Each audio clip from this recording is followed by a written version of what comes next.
அதாவது சிலதெல்லாம் மனக்குமுறலுக்கும் பதில் சொல்ல முடியாது. அது ஒரு நியாயம் இருந்தால் நான் பதில் சொல்லலாம். காங்கிரஸ் எம்பி ஜோதிமணி விமர்சனத்திற்கு மாநில தலைவர் செல்வபெருந்தகை பதிலடி கொடுத்துள்ளார். அதுதான் எங்களுடைய பார்வை.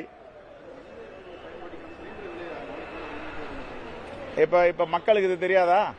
ஒரு தேர்தலையும் தேர்தல் நடக்கிற வரைக்கும் விலை ஏற்ற மாட்டாங்க. தேர்தல் முடிஞ்சு 2-3 நாள் விலை ஏற்றிடுவாங்க. அப்ப இது ஒரு தேர்தல் மட்டும் இல்ல, பல தேர்தல்கள் பாஜக தொடர்ந்து செய்யுது. அப்ப இதெல்லாம் மக்களுக்கு புரிதல் இல்லாமையா வேற ஒருத்தருக்கு வாக்களிச்சிருவாங்க. அதனால தமிழ்நாட்டு மக்கள் புரிதலோடு இருக்காங்க. அவங்களுக்கு யாருக்கு வாக்களிக்கணும், யார் ஆளணும், யாருக்கு தமிழ்நாட்டு மண்ணில் இடமில்லைன்னு தீர்மானிச்சு வச்சிருக்காங்க.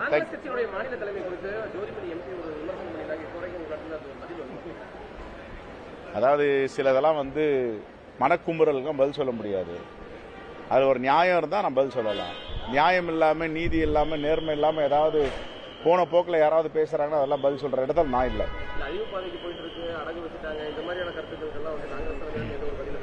25 தொகுதி முன்னாடி வாங்கினாங்க தேர்தலில்.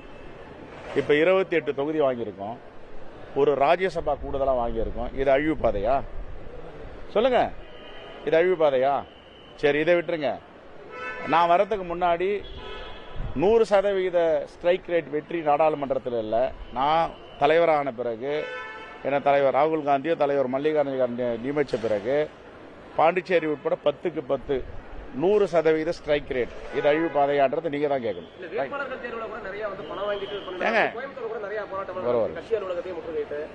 வேட்பாளர் தேர்வு பிஇசி இருக்கு, பிரதேஷ் எலெக்ஷன் கமிட்டி.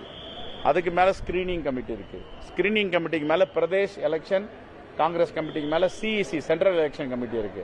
அதுக்கு மேல தலைவர் இருக்காங்க. அவ்வளவு ஈஸியாக தலைவர்லாம் ஏமாத்திர முடியாது. கடந்த கால யார் யார் என்ன செஞ்சாங்களோ அதெல்லாம் பேசுறாங்கன்னா நான் பதில் சொல்ல முடியாது. எங்க சார் எப்பவுமே ஒரே நிமிஷம், எப்பவுமே சில மனக்குமுறல்கள் இருக்கும். வாய்ப்பு இல்லாதவங்க போராட்டம் நடத்துவாங்க. அதுக்கப்புறம் எல்லாரும் வேலை பார்த்தாங்கல்ல, எல்லாரும் வேலை பார்த்தா நம்ம வெற்றி பெற வைக்க போறாங்க. அது யதார்த்தம் எல்லா கட்சியிலும் தான் இருக்கு. அதிமுக இல்லையா, திமுக இல்லையா, எந்த கட்சியில இல்ல, போராட்டங்கள் இருக்கதான் செய்யும். செய்திகளை உள்ளது உள்ளபடி தெரிந்து கொள்ள ரெஃப்ளெக்ட் நியூஸை சப்ஸ்கிரைப் பண்ணுங்க.